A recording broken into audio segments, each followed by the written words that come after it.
네, 반갑습니다. 네, 반갑습니다. 시간이 조금 늦춰졌는데 혹시 목사님 보신 분은 없죠? 자, 오늘 처음 봤을 거라고 선생님, 목사님도 생각하고 우리가 스마트폰을 하나님께서 우리에게 주신 은혜의 도구로 사용할 수 있는지 짧은 시간 같이 알아보도록 하겠습니다. 목사님은요, 청소년 상담을 하고 또 강의를 하는 곳에 또 활동을 하고 있고 또 말씀 좀 전에 설명도 해주신 대로 모던교회라는 작은 교회를 섬기고 있습니다. 자, 시작할게요. 자, PPT 준비됐나요? 자, 혹시 요거 하나만 먼저 질문 한번 해보고 넘어갈게요. 나는 지금 스마트폰이 없다. 내 거. 지금 없는 게 아니라 나는 원래부터 내 것이 없다. 3명? 좀 있네요. 좋습니다. 엄마한테 뺏긴 거 말고. 자, 나는 원래부터 사준 적도 없다. 좋아요. 자, 거의 다 있는 걸로 생각됩니다. 우리가 스마트폰은 간단하게 이거예요. 스마트한 폰이잖아요. 그러니까 똑똑한 폰인데 실제로 우리가 똑똑하게 사용하고 있는지, 그것이 우리가 하나님을 드러내는 은혜의 도구로 사용되고 있는지 같이 좀 생각해 보도록 하겠습니다. 저는 이거 혹시 그 유인물 나눠주셨나요? 유인물 저도 앞에 한 장만 갖다 주실래요? 그리고 우리 참여하고 있는 분들에게도 유인물 좀 부탁드리겠습니다. 네, 앞뒤로 있네요. 자, 이렇게 앞뒤로 있는 거 그냥 갖고만 계시면 됩니다. 일단은 자, 시작하겠습니다. 목사님과 여러분은 처음 만났습니다. 그렇죠? 그러나 저와 여러분들은 연결고리가 있어요. 저는 여러분들을 처음 봤지만 우리는 스마트폰으로 연결되어 있습니다. 자, 앞에 화면이 있습니다. 빈칸에 들어갈 말은 뭘까요? 맨 뒤에 개 소리 좀 안 나게라. 그렇지, 개 짖는 소리 좀 안 나게라. 맞죠? 많이 아셨죠? 소리 안 나나요?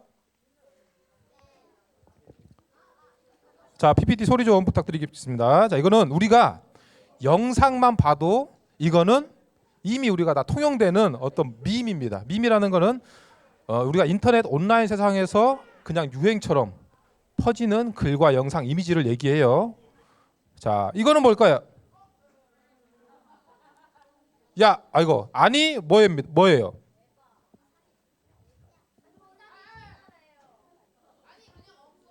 오케이, 친구. 자, 안 넘어갑니다. 그렇죠. 자, 아니 없어요. 없어요. 아니 없어요. 아니 없어요 그냥. 자, 이게 여러분들 밈처럼 많이 돌아다니고 있습니다. 많이 보셨을 거예요.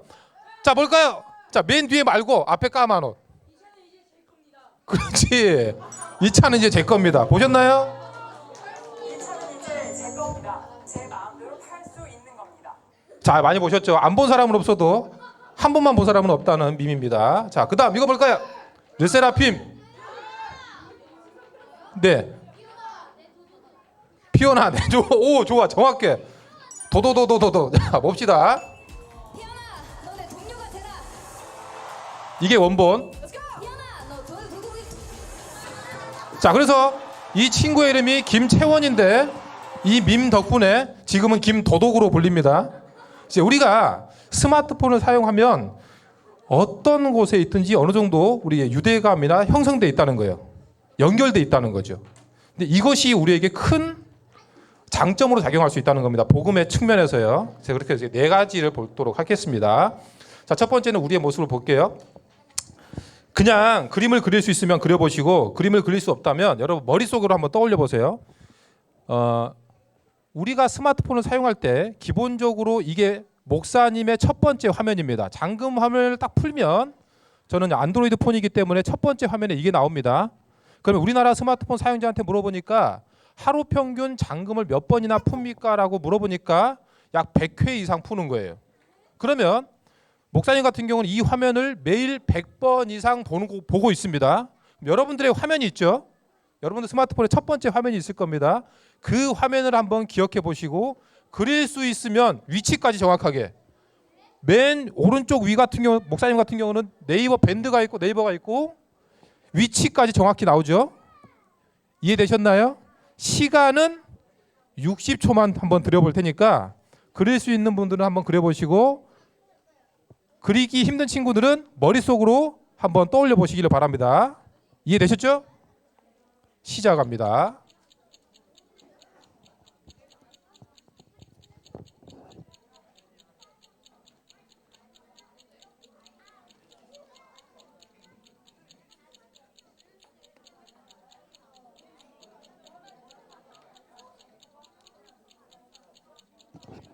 자, 이거 목사님 걸 그리라는 게 아니에요. 여러분 걸 그리라는 생각해 보라는 거예요. 이해되셨죠? 오해가 있을까 봐.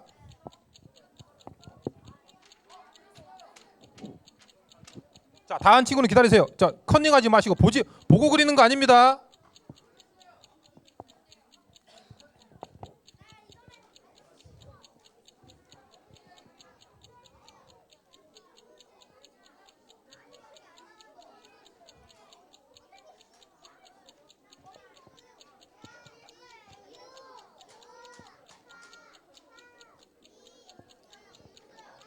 자, 여기까지. 나는 정확하게 다 그렸다. 내 스마트폰의 첫 화면을 나는 정확하게 알고 있다. 이게 정상입니다. 왜냐하면 맞아요. 우리가 스마트폰을 사용할 때 화면이 안 나오네요. 우리가 스마트폰을 사용할 때 어떤 목적을 가지고 분명한 의미를 가지고 스마트폰을 사용하면 거기에 어떤 화면이 있었고 무엇이 있는지 알 겁니다. 그런데 우리가 어느 순간부터 스마트폰을 사용할 때 그냥 목적 없이 습관적으로 사용하다 보니까 이걸 매일 100번씩 쳐다봐도 내가 지금 그려보려고 하니까 생각이 안 나요. 이게 큰 허점이 될 수 있다는 겁니다. 안 넘어가네요. 네. 먼저 이 사실을 기억하시고, 자, 첫 번째 우리가 사용하고 있는 스마트폰은 그냥 어느 날 뚝딱 창조된 것이 아니라 어떤 과정을 겪었습니다. 벽돌폰이라고 아시나요? 우리 어머님 아버님들은 아실 겁니다. 제가 고등학교 때 친구가 가방에서 꺼냅니다. 이만했어요. 벽돌폰이라서 작은 벽돌이 아니라 이만한 거야. 그거를 안테나를 꼽는데 천장이 뚫어질 것 같았어요. 그래서 아빠한테 전화를 겁니다. 아빠 나 학교야. 나 지금 공부하고 있으니까 끊을게. 그거 잠깐 끊었어요. 그게 끝이야. 자랑하러 갖고 온 거지. 그 당시에 이 벽돌폰이 중고차 한 대 값이었습니다. 그리고 엄청 컸죠. 그래도 혁신적이었습니다. 전화기를 들고 다닐 수 있다니. 그게 벽돌폰이었고, 그 다음에 아는 게 특정한 위치에서만 터지는 거예요. 지금 여러분들 아무 데나 터지잖아요. 뭐 이렇게 지금은 없지만 공중전화라는 그 기지국이 있습니다. 이제 기지국 옆에만 터지는 게 있어요. 그런 CT폰, 그 다음에 이제 컬러폰, 접었다 폈다. 지금 일부러 이런 폰을 쓰기도 합니다. 그 다음에 스마트폰 네 번째를 거쳐서 이제 5G나 최근에는 이제 AI가 장착된 폰을 사용하고 있죠. 이게 전반적인 흐름입니다. 자, 그러면 여기서 문제. 1번, 2번, 3번 중에 스마트폰의 원조는 몇 번일까요? 손가락으로 한번 해보세요. 1번, 2번, 3번. 정답은 2번입니다.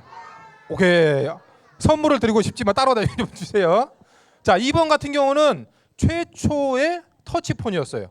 IBM에서 만든 1992년에 만든 사이먼이라는 건데, 다시 앞으로 보면 노키아, 지금 우리가 얘기하는 키보드를 그대로 옮겨놓은 폰이고, 블랙베리 폰 같은 경우는 지금도 있어요.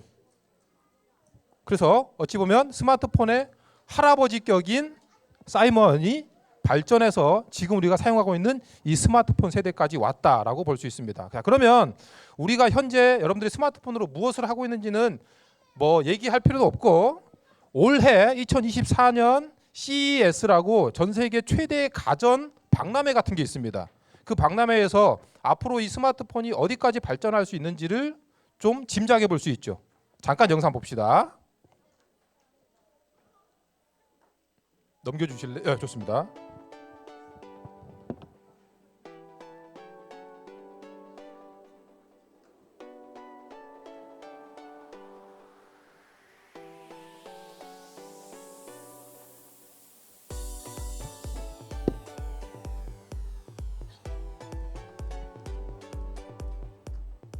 자, 이거 얼굴 인식되는 기능이고요. 현관문에서 얼굴 인식합니다. 이거 TV에서 봤죠? 투명 디스플레이, 유리창에 이렇게 비치는 거죠. 우리나라 LG 삼성에서. 이거는 이제 공중에서 화면을 제어할 수 있고, 옛날에 영화에서 나오듯이. 이거 삼성에서 만든 IoT 스마트폰으로 집안에 있는 모든 것들을 다 제어할 수 있고 통제할 수 있습니다. 이거는 기분에 따라 조명이 바뀌어요. 그리고 이제 자동차에도 AI가 들어가죠. 운전 중에 안전도 책임지지만 게임이나 또 영화를 볼 수도 있어요.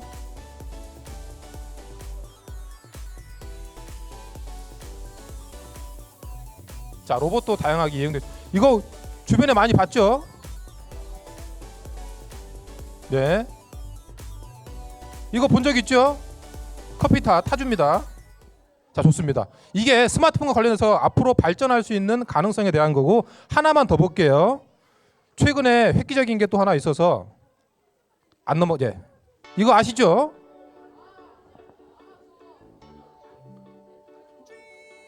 스마트폰하고 연계해서 지금 보는 겁니다.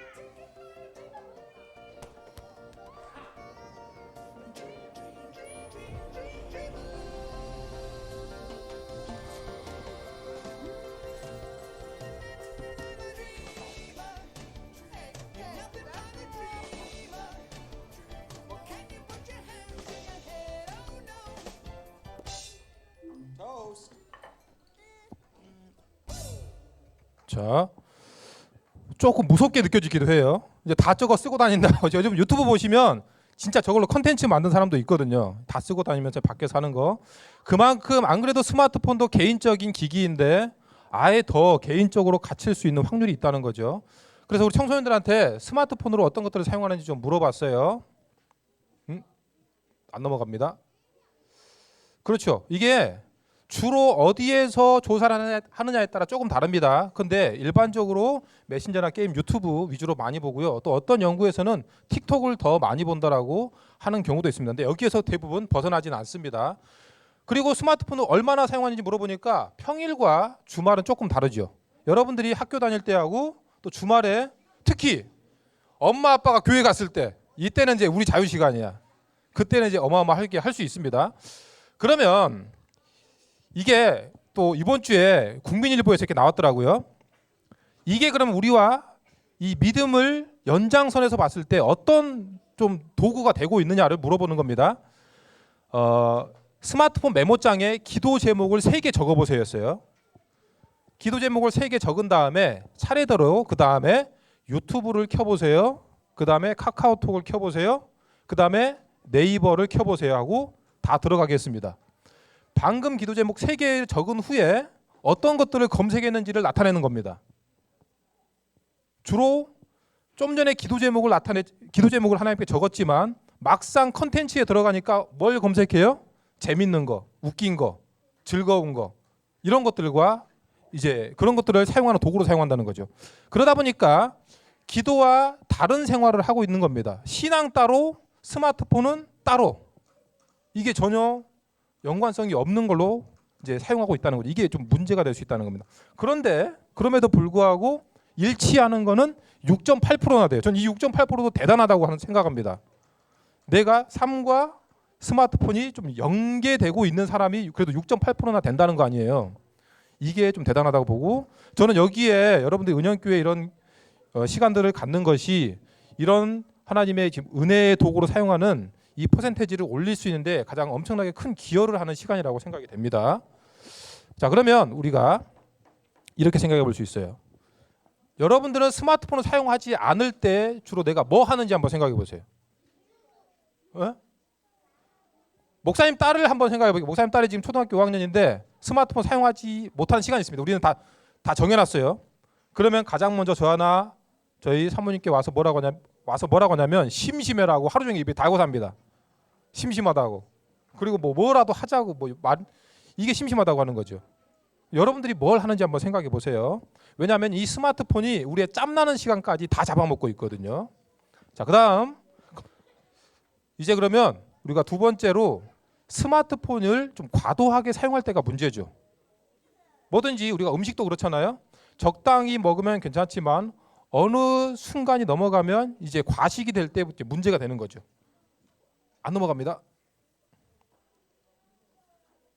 자, 그래서 과의존이라는 건 뭐냐면 간단하게 생각하면 예전에는 중독이라고 했지만 지금은 중독이라고 표현하지는 않습니다. 왜냐하면 중독이라는 건 약간 좀 이렇게 낙인 찍는 것도 있고 부정적인 측면이 있기 때문에 2019년부터는 중독이라고 표현하지 않고 과의존이라고 부르기 있어요. 자, 그럼 여러분들이 목사님이 지금부터 10가지 질문을 할 테니까 그냥 빠르게 하세요. 그게 중요한 건 아니에요. 왜 이런 걸 하는지를 좀 보여드리려고 합니다. 자, 버스나 지하철 부모님의 차를 타면 먼저 스마트폰부터 꺼낸다. 나는 주로 그러는 것 같다라고 생각하면 체크하면 돼요. 자, 이거는 부모님들은 나의 개념에서 체크하시면 됩니다. 잠들기 전에 스마트폰 본다. 화장실 갈 때나 밥 먹을 때 스마트폰 보는 편이다. 둘 중에 하나만 해도. 자, 아침에 일어나서 가장 먼저 스마트폰 본다. 배터리가 학교 갈 때 하루 동안 지속되지 않는다. 그 다음, 자, 연락 올 것도 없지만 자꾸 쳐다본다. 자, TV 보면서 동시에 스마트폰 한다. 자, 공부할 때도 책상 위에 올려둔다. 그리고 사람들과 대화할 때 직접 보고 말하는 것보다 문자나 SNS로 대화하는 게 편하다. 친구들끼리 만나도 스마트폰만 보고 있다. 자, 7개 이상 해당되면 여러분들은 스마트폰 과의존입니다. 자, 이게 해당되냐 안 되냐가 중요한 게 아니라 여러분들이 지금 학교, 초등학교, 중학교, 고등학교, 초등학교는 4학년부터 학교에 처음 들어가면 전수조사를 합니다. 여러분들 스마트폰 어떻게 사용하고 있는지 이걸 이렇게 조사해요. 자기 보고식 검사를 하는 거죠. 학교에서 이렇게 종이를 나눠줍니다. 여러분들이 스마트폰을 평소에 어떻게 사용하고 있는지 적어보세요. 가면 초등학교 4학년은 순수하니까 있는 대로 적습니다. 그러면 어떤 일이 벌어지냐? 어느 날 갑자기 이 친구가 수업 시간에 없어져. 아니면 학교 끝나고 남으라고 해.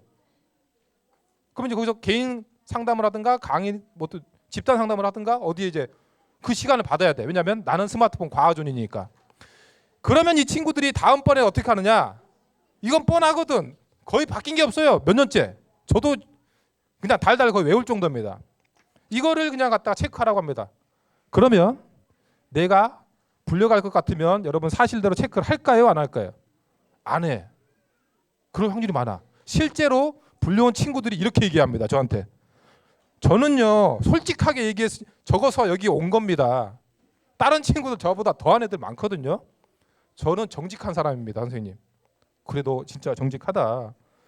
그럼에도 불구하고 그걸 감안하고서라도 스마트폰 과의존 친구들은 10명 중에 4명. 이거를 감안하고서라도. 그래서 저는 이렇게 생각해요. 최소 이거보다 2배는 더 될 거라고 생각합니다. 왜냐하면 이미 애들은 이거 다 알거든요. 그러니까 작정하고 하면 뭐 걸을 수가 없어요. 너 거짓말했지? 이거 어떻게 할 거야? 거짓말 탐지기 할 것도 아니고.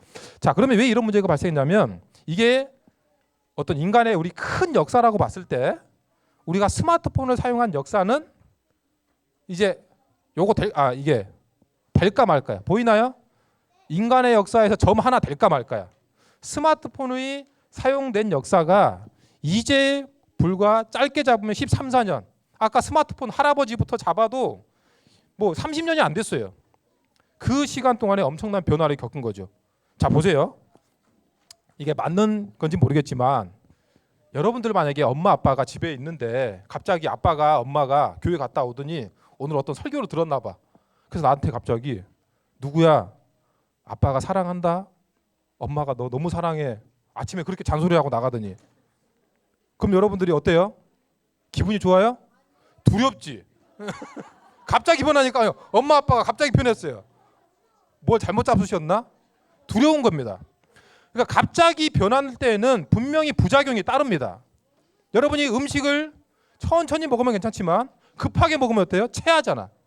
스마트폰도 마찬가지입니다. 분명히 좋은 거는 맞지만 우리가 급격하게 변화를 겪다 보니까 이제 체하기 시작한 거예요. 이제 그런 증상들이 나타나는 거죠. 그래서 보통 우리가 아까도 얘기했지만 스마트폰 중독, 스마트폰 과의존의 형상이 나타나는 거죠. 자, 이거는 이미지는 중독이라는 개념 때문에 이렇게 했지만 이 정도까지는 아닙니다. 왜냐하면 스마트폰 과의존은 우리가 스마트폰을 사용함으로 인해 현저성이 증가한다, 조절력이 떨어졌다. 그래서 문제가 있을 때 우리는 과의존이라고 해요. 그러면 정리를 하자면 세 가지입니다. 자, 세 개 봅시다. 현저성은 한마디로 얘기하면 여러분들이 지금 이 시간에 여러분들 봅시다. 눈은 목사님을 보고 있는데 머릿속에는 스마트폰 생각이 자꾸 나는 거야. 나지 않더라도 자꾸 여기가 내가 뭔가 자꾸 연결돼 있다는 느낌이 들어. 그래서 여기 집중을 못해요. 그게 현저성. 조절 실패는 내가 많이 사용하고 있다는 걸 압니다. 그래서 줄여보려고 하는데 시간이 안 줄여지고, 그리고 내가 현질을 하기 시작하면 현질 금액이 안 줄여지고, 그리고 자꾸 뭔가를 더 보게 되고, 이게 어찌됐건 스마트폰과 관련된 사용 관련해서 줄여지지 않는 거야.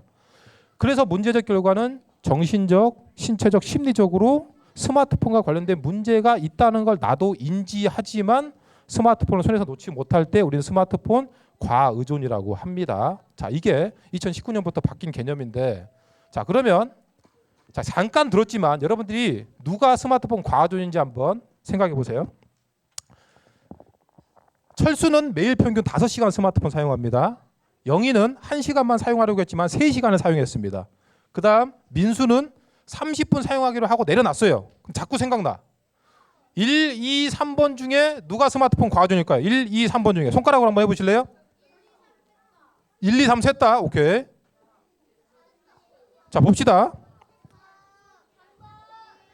1번 같은 경우는 5시간이라는 시간이 적은 시간은 아니죠. 그러나 앞에 단서가 있습니다. 매일 평균 내가 5시간을 사용하겠다라는 규칙을 정해놓고 그 규칙을 꾸준히 실행하고 있습니다. 시간이 조금 염려되지만 3번은 과의존이라고 보진 않아요. 그런데 문제는 뭐냐면 너 스마트폰 많이 사용한다고 해서 내가 그냥 과의존이다, 중독이다라고 스스로 생각하거나 누구한테, 엄마 아빠한테 이게 맞을 수도 있다는 거죠. 근데 여러분들이 꾸준히 뭔가 규칙을 지킬 수 있다면 그거는 과의존이라고 보진 않는다는 거예요. 좀 전에 개념에서 봤을 때. 2번 같은 경우는 1시간만 사용하려고 했지만 2시간, 3시간 사용했어요. 조절이 되고 있어요? 안 되고 있어요? 안 되고 있죠. 그래서 조절 실패라고 보는 겁니다. 3번은 뭐예요? 약속대로 내려놨어. 자꾸 생각나. 이게 아까 뭐라고 했어요? 현저성. 눈은 여기를 보고, 여러분들이 이렇게 되면 학교에서 공부를 하고 있는데 머릿속에는 다른 생각이 나. 이게 현저성이죠. 그러니까 2번과 3번이 과의존 위험군이다라고 볼 수 있어요. 자, 이거 외국의 짧은 CF인데 스마트폰 과의존 상태가 되면 이 정도까지 될 수 있다. 짧게 한번 봅시다.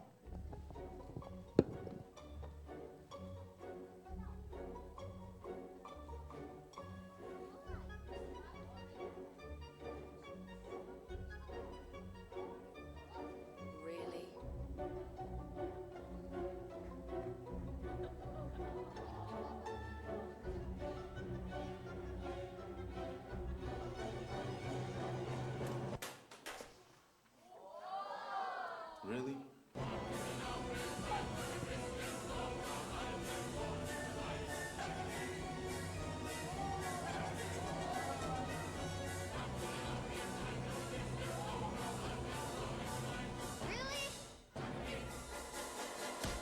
자, 마지막에는 있어서는 안 될 일이 벌어졌죠. 자, 우리가 스마트폰 과의존 상태가 되면 이렇게까지 될 수 있다. 근데 스스로는 인지를 못할 수가 있어요. 실제로 우리가 청소년들을 보니까 지난 10년간 조사한 자료가 있습니다. 교육부에서 조사한 자료를 보니까 근시, 가까운 데는 보지만 멀리 못 보는 거죠. 원시, 멀리 보지만 가까운 데 잘 안 보이는 거. 이게 둘 다 안 된다. 이게 근시, 원시, 난시가 지속적으로 증가하고 있습니다. 그리고 거북목 증후군이라고 아시죠? 목이 앞으로 휘어가지고 이게 뭉쳐있고 80% 이상 증가했고, 그 다음에 대한민국 안 그래도 수면 시간이 부족하다. 입시 지옥 때문에. 그런데 안 그래도 잠자는 시간이 부족한데 그 시간을 쪼개서 밤에 스마트폰을 하고 있다. 다음날 주일날 보니까 눈 빨개져가지고 교회 나왔는데 너 밤에 뭐 했냐 물어보니까 밤새 스마트폰 하고 왔대요. 온 것도 대단하다. 잠도 안 자고. 이 정도의 잠이 부족한 상황에서 살고 있다는 거죠. 그리고 최근에 연구 결과에서는 그럼으로 인해 청소년들의 주의 집중력이 떨어지고 있다. 주의 집중력이 떨어지면 여러분들이 해야 될 가장 중요한 것들에 타격을 받죠. 공부가 안 됩니다. 공부는 집중력 싸움인데 이게 다 무너질 수 있다는 거죠. 자, 그다음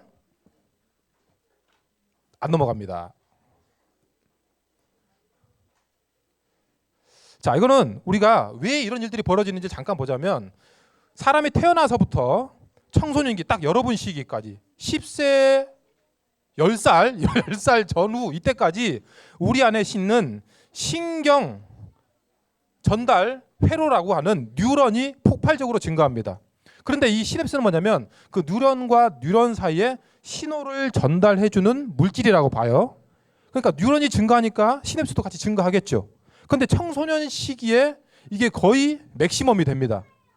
그러면 그 다음에 어떤 일이 벌어지냐면 이 시냅스가 맥시멈이 된 상태에서 주로 사용하는 것들을 키우고 주로 사용하지 않는 것들을 이제 가지치기를 합니다. 자, 우리가 오른손잡이라고 할 때 주로 오른손을 쓰죠. 우리가 오른손을 쓰면 왼손이 없어지나요?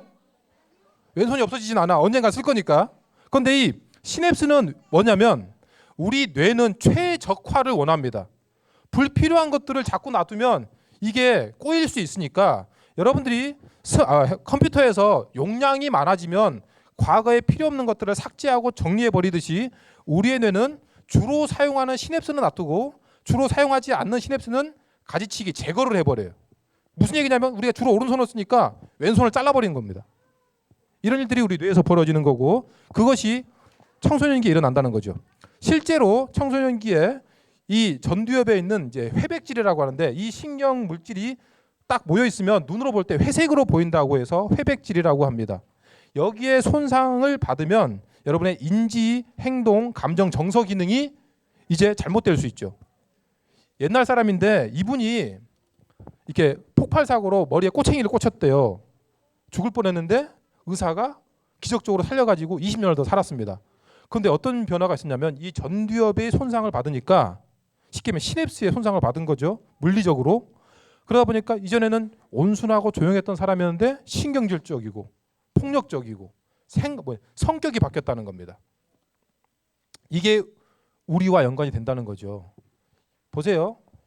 시냅스의 가지치기가 시작되는 겁니다. 청소년기에 이게 가장 급격하게 일어나는데 이 잘못된 가지치기는 뇌 기능에 이상을 가져올 수 있다는 거죠. 대표적으로 조현병이라고 이제 하버드 대학교에서 연구를 했는데 조현병은 우리가 조율이라고 하잖아요. 피아노나 뭐 이렇게 기타 줄을 이제 소리가 잘 나도록 조율을 해야 되는데 그 조율이 잘 되지 않는 것, 내 마음대로 안 돼요. 뭐 자꾸 헛것이 보이고, 저 뭐가 막 기어다니는 것 같고, 남들은 못 봤는데 나는 뭐 냄새가 난다고 그러고, 이거 보통 조현병이라고 하는데 이것들이 어릴 때부터 난다고 해서 진단하는 게 아니라 보통 10세 후반부터 20세 초반에 그런 증상이 나타나면 조현병을 진단합니다. 그런데 그 진단 시기가 우연찮게 이 잘못된 시냅스의 가지치기가 시작되면서부터 그게 진단될 수 있다는 거죠. 그러니까 이 조현병이 잘못된 시냅스의 어떤 원인일 수도 있다, 결과일 수도 있다 이렇게 보는 거예요. 하지만 이제 이론이라는 거. 그래서 이걸 잠깐 보는 겁니다. 우리의 시냅스가 주로 어디에 반응하냐? 지금 만약에 목사님 여러분들한테 지금 잠깐 설명드렸지만 벌써 졸리잖아요. 안 졸려요? 저 너무 감사하고. 근데 이걸 딱 보면 시냅스가 깨어납니다.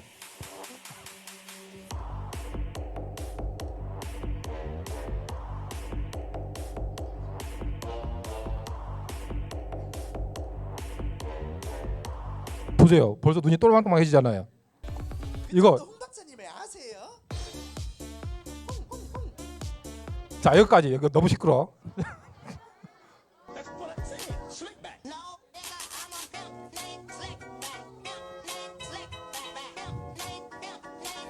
자, 우리의 뇌에 있는 이 시냅스가 이 자극적인 것에 익숙해지면 우리 뇌는 효율을 추구한다고 했잖아요. 오, 이거 괜찮네. 이거 자꾸 보내. 이걸 자꾸 내가 더 키워야겠네. 근데 얘가 공부는 안 하고 말씀은 안 읽고 기도는 안 해. 아, 이거는 별로 중요하지 않는 거구나. 가지치기 해버리는 거죠. 그래서 우리가 스마트폰에 특화된 뇌가 되면 뭐라고요? 유치원한테 이렇게 얘기하거든요. 우리 생각 주머니가 작아집니다. 그리고 집중력이 급격하게 떨어지죠. 그 원인이 있을 수 있다는 겁니다. 그래서 여러분들이 그 어떤 때보다 청소년의 시기에 중요하다는 거예요. 성인이 됐을 때는 그나마 이것들을 좀 감당할 수 있는 완성된 시기이기 때문에 소화가 되는데 여러분들은 이 시기에 이런 자극적인 콘텐츠에 익숙해지면 좀 위험할 수 있다는 거고. 자, 그래서 우리의 집중력을 잠깐만 시험해 봅시다. 이거 그 런닝맨에도 잠깐 나왔던 거고 TV에서도 여러 번 나왔어요. 나의 집중력이 어느 정도인지 잠깐 체크해 볼 건데 목사님이 30초의 시간을 드리겠습니다. 그러면 뭘 할 거냐면 이쪽부터 이렇게 읽을 때 글자를 읽는 게 아니라 글자는 무시하고 색깔을 읽어야 돼요. 아시죠? 30초 동안 아직 시작 안 됐어요. 30초 동안 시작.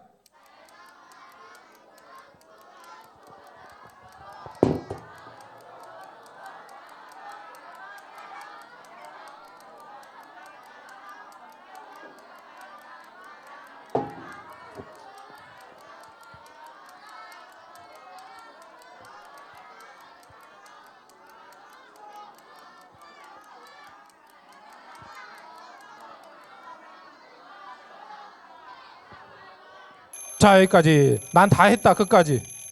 오, 대단하십니다. 집중력이 좋은 거예요. 나는 두 줄도 못했다. 두 줄도 못했다. 오케이. 우리가 정확한 건 아니니까 그냥 참고만 하시면 됩니다. 자, 이게 떨어지면 집중력이 떨어진다는 거예요.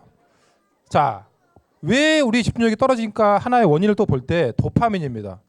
이 도파민은 우리가 무엇인가에 집중하도록 동기를 부여하는 물질이죠.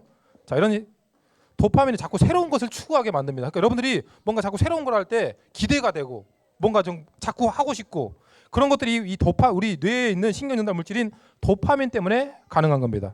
자, 이거는 이번 주에 공교롭게도 저와 딸이 유튜브에 올리는 영상들이 있는데 이번 주에 도파민 영상을 하나 만들었거든요. 잠깐 봅시다. 도파민은 무엇일까요? 여러분 도파민에 대해서 들어본 적 있으세요? 도파민은 우리 뇌에 있는 신경 전달 물질이에요. 도파민은 우리가 무엇인가를 시도할 수 있도록 동기를 부여해 주죠. 도파민은 새로운 것을 기대하게도 만들어줘요. 그리고 목표를 향해 노력하도록 이끌어줘요. 우리는 도파민 덕분에 열심히 공부할 수 있어요. 그리고 꿈을 향해 노력하고 발전시킬 수 있죠. 하지만 도파민은 기대감을 주지만 실제 보상을 주는 건 아니에요. 게임 레벨업을 했지만 실제로는 아무것도 얻지 못한 것과 같죠. 때문에 과도한 도파민 분비는 중독으로 이어질 수 있어요. 그래서 도파민을 균형 있게 유지하는 것이 중요해요. 작은 즐거움에 빠지지 않도록 주의해 주세요. 달고 짠 음식이나 스마트폰 사용은 과도한 도파민 분비를 가져올 수 있죠. 목표를 정하고 적절한 휴식과 노력으로 도파민을 건강하게 활용해 보세요. 자, 여기까지. 자, 그런데 우리가 사용하는 스마트폰 이걸 가만히 놔두냐? 그렇지 않다는 겁니다. 스마트폰 사용할 때 우리가 끝이 없어요. 무한 스크롤을 올리죠. 그러면 스마트폰 사용자들은 보통 10분에 한 번꼴로 이 도파민을 주입하고 있다라고 얘기합니다. 근데 여러분 기가 막힌 게 이 스마트폰 이 개발사에서는 진짜 누구보다 우리의 심리나 행동을 잘 알고 있습니다. 마지막에 우리가 무한 스크롤 하다가 약간 버퍼링 걸리듯이 다음 화면이 나올 때까지 좀 기다리잖아요. 살짝 그 버퍼링 걸린 것처럼 이게 움찔합니다. 그게 한 뭐 0. 몇 초, 1초 이 정도 되는데 그때 도파민이 확 분비된다는 거죠. 바로 나오면 도파민이 분비가 안 되는데 살짝 그 텀이 있을 때 도파민이 분비가 되면서 다음 화면을 기대가 되게 만든다는 거죠. 이게 체계적으로 만들었으니까 이걸 우리가 개인적으로 이길 수가 없습니다. 그 도파민이 과다 분비되면 집중력이 함께 또 좋아질 수밖에 없는 거고. 그래서 우리가 저는 이 얘기를 아바타 영화 보신 것처럼 내 몸은 여기 있는데 내 정신이 스마트폰에 링크되어 있어서 여기에 집중할 수 없는 거죠. 공부할 때도 마찬가지, 여러분 신앙생활에도 이런 것들이 분명히 영향력을 미칠 수밖에 없다는 겁니다. 스티브 잡스가 이런 얘기를 했어요.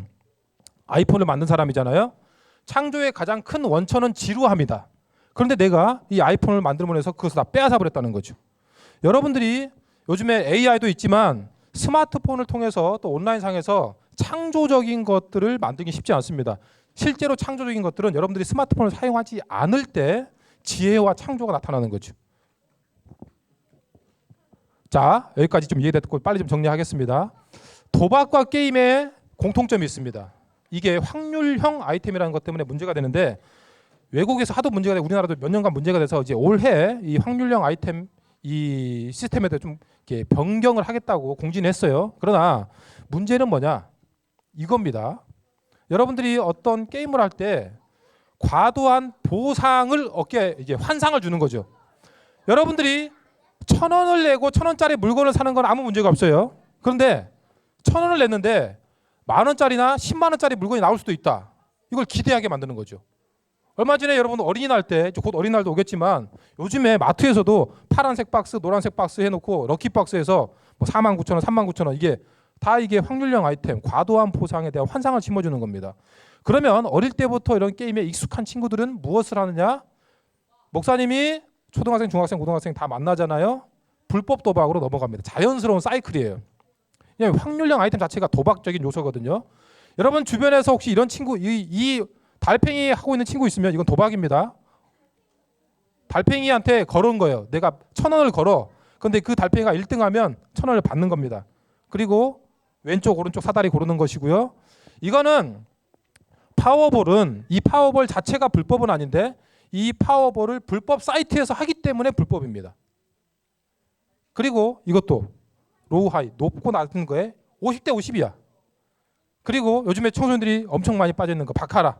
아예 바카밖에 안 나오네요. 자, 바카라. 이건 뭐냐면 그냥 이것도 50대 50이야.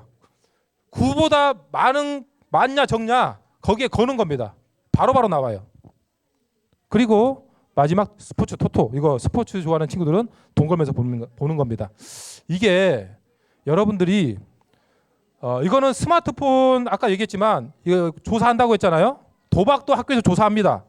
그래서 한 전국에 10% 정도의 학생이 불법 도박을 접하거나 지금 불법 도박에 빠져 있다라고 봅니다. 그런데 청소년들이 하는 불법 도박을 한다. 그 자체가 불법입니다.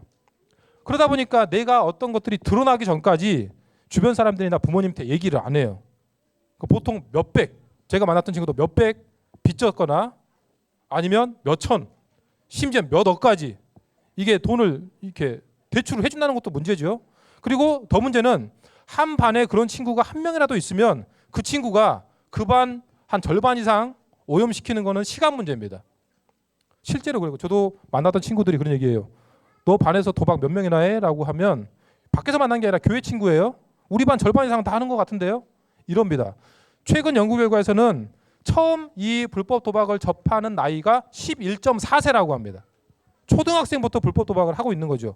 왜냐하면 여러분들 스마트폰 볼 때 유튜브에서 이것들이 계속해서 나오고 있고 SNS, 인스타그램, 페이스북에서 광고가 쭉 계속 올라옵니다. 그리고 여러분들이 어떤 영상을 볼 때 뭐 토렌토라든가 그런 불법 무료 사이트가 있어요. 무료 사이트에 유혹을 뿌리칠 수가 없거든요. 무료 사이트에 들어가면 무료 사이트에 광고가 버젓이 나와 있고 그리고 웹툰 같은 경우도 보다가 돈 주고 보기 좀 그렇잖아요. 그럼 무료 웹툰 볼 수 있는 사이트가 들어가면 이 불법 도박을 버젓이 광고하고 있습니다. 이거는 방법은 뭐냐? 아예 처음부터 하지 않아야 돼요. 꼭 기억해 주시기 바랍니다. 자, 이거는 넘어갈게요. 우리가 영상을 볼 때 요즘에 가짜 영상들이 너무 많으니까 그냥 있는 그대로 믿으면 안 됩니다. 영상이나 어떤 뉴스를 볼 때 반드시 이게 진위 여부를 판단할 수 있는 능력을 좀 길러야 돼요. 그래서 간단하게 보면 실제로 신문사에서 팩트 체크 대회를 합니다. 팩트 체크 대회를 할 때 나올 수 있는 그 기본 폼이에요. 이렇게 진위 여부를 판단하는 간단한 기준이 있습니다. 그래서 여러분들이 어떤 영상을 보거나 어떤 뉴스를 접할 때에도 이거는 언론사나 언론사명 또 기자 또 한쪽의 입장만 치우친 건 아닌지 이런 스스로 질문을 하면서 판단할 좀 능력을 길러야 된다는 거죠. 자, 그다음 당연한 얘기지만 SNS 상에는 비교를 하고 불안을 조장합니다. 그런데 SNS를 아예 사용하지 않는 친구보다 적절히 사용하는 친구의 만족감이 높다고 하죠. 무슨 얘기냐면 여러분들이 스마트 SNS를 인간관계의 보조도구로 사용하는 것 찬성입니다. 그러나 내가 친구를 만나지 않고 SNS를 인간관계의 대체도구나 이걸로만 친구를 만나거나 이걸로만 뭐 애인을 사귀려고 한다든가 그렇게 하면 문제가 될 수 있다는 거죠. 자, 보조도구로 사용하기. 최근에 우리 올해 1월 달이었죠. 미국에서 한번 난리가 났었어요. 마크 주커버그를 청문회장에 끌어냈습니다. 그리고 여러 이제 CEO들 다 불러 모았죠. 틱톡, X 다 불러 모으고 작년에 이제 아동 성착취 이 영상물이나 또 컨텐츠들을 이게 여기 SNS 상에서 불법적으로 유통되고 있는데 그걸 가만히 놔뒀다는 거죠. 그러니까 그걸 통해 스스로 목숨을 끊은 사람도 있고 좀 난리가 났었어요. 그러니까 여기에 대해 도의적인 책임이 있느냐 라고 물어보니까 마크 주커버그가 공개적인 자리에서 무릎을 이렇게 용서를 구했죠. 실제로 다른 CEO들도 이 부분에 대해서 책임을 통감하고 있습니다. 그런데 문제는 뭐냐면 이미 작년에 이 부분에 대해서 법안을 만들고 우리 인스타나 페이스북에서도 이 부분에 대해서 이미 작년 여름쯤에 다시 정화를 하겠다라고 했는데도 불구하고 이런 일들이 반복되고 있는 겁니다. 이게 그러니까 우리나라도 이런 법안들이 좀 갖춰져야 될 시기이고 그런 것들을 좀 우리가 인지하고 있어야 될 필요가 있다는 거죠. 자, 이거 넘어가도록 하겠습니다. 자, 그럼 하나님께서 뭐라고 하시느냐? 자, 그 전에 이건 뭘까요? 이 그림을 그린 사람입니다. 그렇지, 레오나르도 다빈치. 자, 이 사람 이건 그림 많이 봤죠? 자, 빨리 넘어갑시다. 라파엘로. 자, 이 사람은 누구일까요? 이 그림을 그린 사람. 자, 보티첼리. 자, 그다음. 자, 이거는 알 겁니다. 우리 지금 천지창조.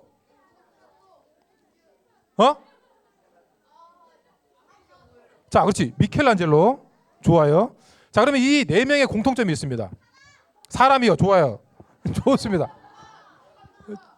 자, 이게 네 명이 같은 나라 사람이고 동시대 사람입니다. 그리고 천재적인 화가였는데 이 사람의 천재성이 어떻게 발휘될 수 있었냐면 당시에 메디치 가문이라는 지금 얘기하면 은행업을 처음 시작한 가문입니다. 돈이 어마어마했죠. 이 사람이 이 돈을 가지고 이 가문이 어떻게 했냐면 우리나라에서 이탈리아에서만 활동하고 있는 이 천재적인 화가들을 전 유럽에서 활동할 수 있도록 우리가 도와주자. 그래서 이 사람들이 동네 그냥 화가로 머무는 게 아니라 천재적인 화가로 이름을 떨치게 되었습니다. 그러니까 환경이 중요하다는 거예요. 자, 이 사람은 누굴까요? 그렇지, 펠레. 오케이. 누굴까요? 그렇지, 호나우두 호나우두요. 가족 아니에요. 가족 아니야. 자, 누굴까요? 그렇지. 공통점은? 그렇지, 브라질. 같은 브라질 사람. 자, 브라질이 피파 랭킹이 조금 떨어졌지만 그럼에도 불구하고 피파 랭킹이 항상 상위권이 있고 축구 강국입니다. 여러 가지 이유가 있지만 대표적인 이유로 풋살을 봐요. 왜냐하면 20세기 초반에 원래 우리가 축구장은 큰 곳에서 잔디구장이어야 되지만 그런 것들을 유지 관리하기 힘들기 때문에 남미에서 풋살장이 생기기 시작했습니다. 그리고 이 풋살의 규칙이 정립된 나라가 브라질입니다. 그리고 브라질에서는 어느 곳에 가든지 작은 풋살장이 있어요. 그러니까 내가 천재성을 가지고 있고 그것이 성장할 수 있는 환경이 있기 때문에 매년 손흥민 같은 사람이 배출되는 축구 강국이 된 거죠. 그리고 남미하면 작은 곳에 축구하다 보니까 그래서 개인기가 발달했습니다. 그러면 우리나라는 어떠냐라고 봤을 때 자, 스마트폰 강국이죠. 전 세계 최초로 약간 논란이 있지만 5G 서비스 미국보다 2시간 더 앞당겨서 개통을 했고 그리고 어디 가든 PC방이 있습니다. 목사님 집에 있는 컴퓨터보다 더 좋은 성능을 가진 PC가 저기 시골에 가도 있어요. 그러니까 우리를 IT 강국이라고 하고 그 IT 강국에서 이런 일들이 벌어지는 거죠. 어느 날 갑자기 되어지는 게 아닙니다. 그러면 우리가 생각해 볼 수 있어요. 왜 하나님은 우리에게 이런 IT 강국에 좀 이런 은혜를 주셨을까? 먼저 볼 때 전 세계에서는 이 스마트폰과 IT에 대해서 분명히 규제를 하고 있습니다. 자, WHO에서 그렇고요. 각 나라에서 이런 규제 방안을 계속해서 발표하고 있습니다. 그냥 마음대로 사용해라가 아닙니다. 그런 환경이 있지만 그런 것들에 대해서 분명히 매뉴얼화하고 있어요, 이제. 자, 이렇게 전 세계에서 이런 매뉴얼을 하고 있는데 우리나라는 어떠냐? 있던 것도 없애버렸어요. 셧다운제가 청소년의 인권을 침해한다라고 해서 2021년 1월 달에 없애버렸죠. 그리고 게임 시간 선택제만 남았습니다. 이것도 그냥 강제적인 게 아닙니다. 그냥 이렇게 엄마나 아빠 내가 선생님이 사이트에 가서 몇 시부터 몇 시까지는 내가 사용하지 않겠다 설정해 놓으면 그 다음번에 내가 들어가도 사용 못하게 이렇게 선택하도록 만든 거죠. 얼마나 번거로워요. 실제로 통합해 놓은 것도 아니고 아직도 좀 번거롭습니다. 그런데 물론 다른 청소년 보호법이나 정보통신부 보호법에 뭐 제한 사항이 있지만 잘 안 돼요. 특별히 막 엄청나게 강제를 하는 것도 아니고 그러니까 이게 좀 현실이다라는 걸 좀 말씀드리고 싶고 그런데 하나님은 우리에게 레위기는 성경 자체가 매뉴얼이지만 레위기는 특별한 또 매뉴얼이라고 합니다. 언제 주셨는지 자 매뉴얼은 기본이 되고 기초가 되는 거죠. 자 한번 읽어볼까요? 준비 시작. 너희는 너희가 거주하던 애굽 땅의 풍속을 따르지 말며 내가 너희를 인도할 가나안 땅의 풍속과 규례도 행하지 말고 너희는 내 법도를 따르며 내 규례를 지켜 그대로 행하라. 나는 너희의 하나님 여호와이니라. 아멘. 이거를 언제 주셨는지 잠깐 보면 이집트에서 종살이를 했죠. 400년 동안. 그리고 가나안 땅이라는 새로운 문화를 이제 향해 가고 있습니다. 그 가운데 광야에서 하나님이 대표적인 10계명을 주었어요. 그러면 이전 생활이 있고 앞으로 우리가 새롭게 접할 새로운 문화들이 있습니다. 이전 생활을 돌아가지 말고 새로운 문화가 오겠지만 거기에 젖지 않도록 하나님께서 광야에서 그 현재 가운데 반드시 지켜야 될 너의 어떤 삶의 기준으로 삼아야 될 규례와 율법, 매뉴얼을 주신 거죠. 그래서 이 매뉴얼을 주신 이유는 내 하나님 여호와를 잊어버리지 않도록, 이것이 우리를 강제하도록 너를 억압하도록 하는 것이 아니라 그런 문화와 그런 상황 가운데 하나님을 잊지 않도록 매뉴얼화해 주신 겁니다.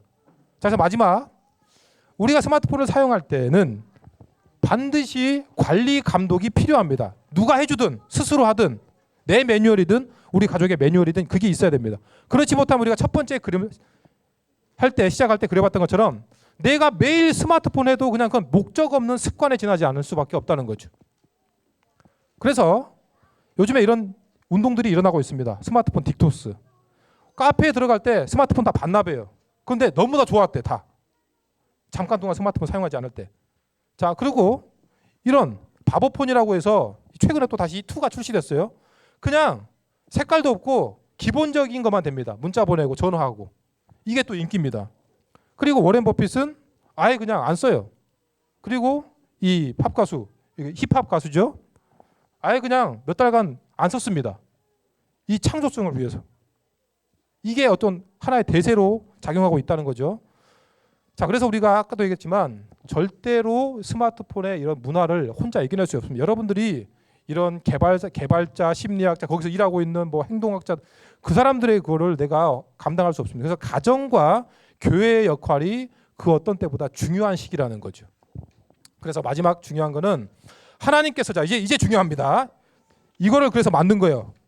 여러분들이 이 시간에 못한 거는 여러분들이 나중에 따로 매뉴얼을 드렸으니까 집에서 여러분들 개인적으로나 부모님과 꼭 작정해 보시고 봐보시고, 10계명은 하나님께서 우리가 지금 예전의 문화와 이제 앞으로 더 많은 어떤 새로운 문화들이 겪을 수밖에 없는 우리에게 주신 하나의 매뉴얼이라고 봅니다. 물론 다른 것도 있지만 이것들을 한번 꼭 적용해 보시고, 또 가정에서 우리가 어떤 것들을 좀 이루어 볼까. 지금 이게 앞뒤가 그렇게 많다고 느껴지지만 하나님께서 출애굽기, 레위기, 민수기, 신명기를 통해 주신 매뉴얼에 비하면 이건 아무것도 아닙니다.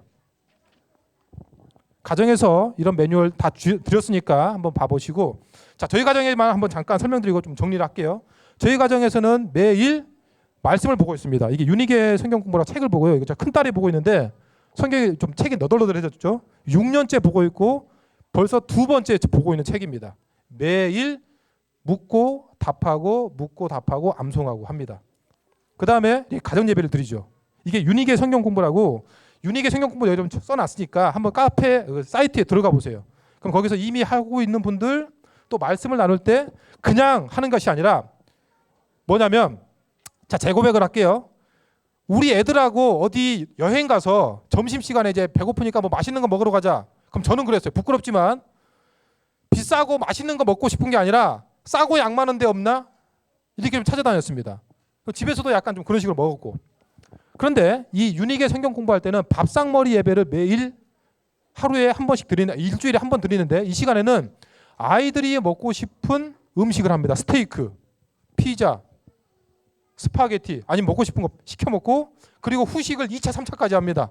아이스크림, 케이크, 사탕, 먹고 싶은 거 다 말해. 과자 그동안 못 먹었지만 사줄게.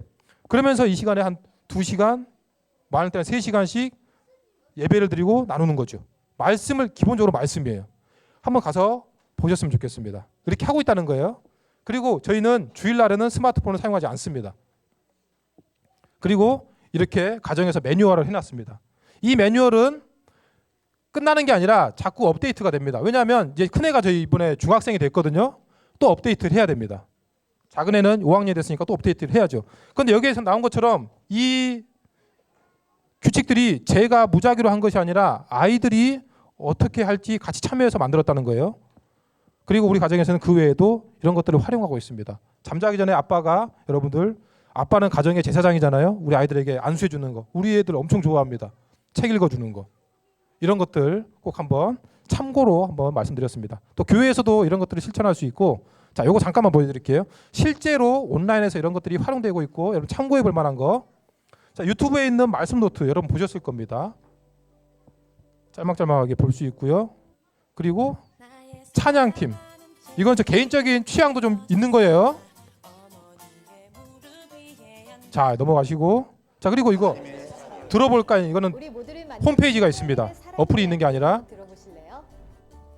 누구에게나 쉽고 편하게 다가가는 온라인 전도 플랫폼 들어볼까? 자, 그리고 우리 모두를 만나주신 하나님. 잠깐만 또 올렸다.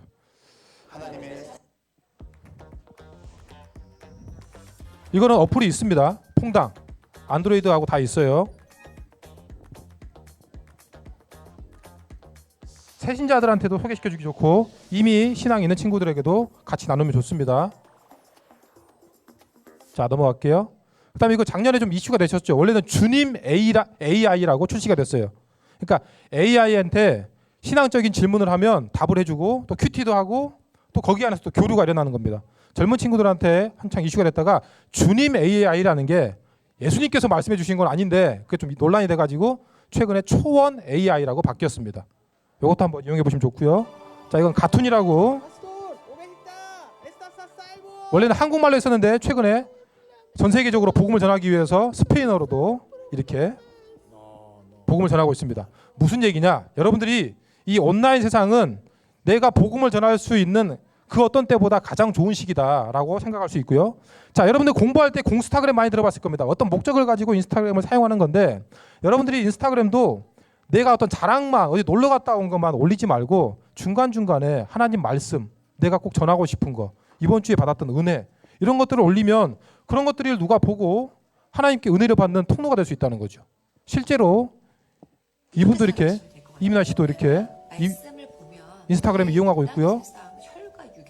최근에 받는 거는 이거 노크 청년이라고 올해부터 복음 전하는 거 시작한 것 같아요. 이렇게 인스타그램에서 시작했습니다. 그리고 나머지는 이제 여러분들한테 드렸던 활동지가 아니라 이게 드렸던 종이에 있습니다.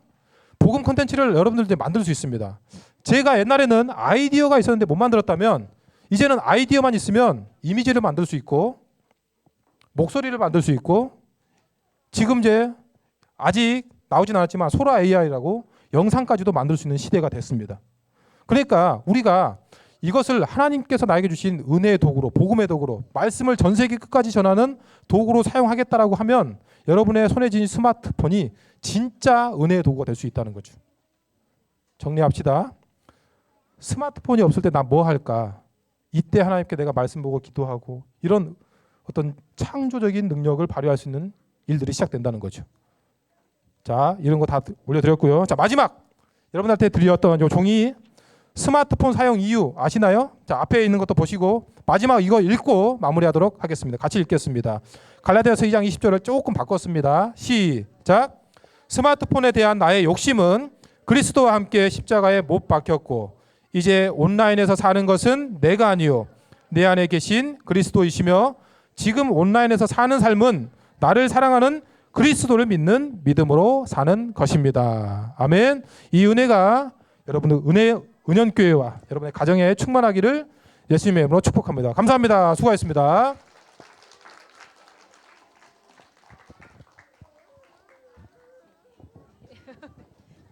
네, 너무나 유익한 시간이었죠. 우리 다시 한번 백강희 목사님께 박수 부탁드립니다. 고맙습니다. 감사합니다. 네.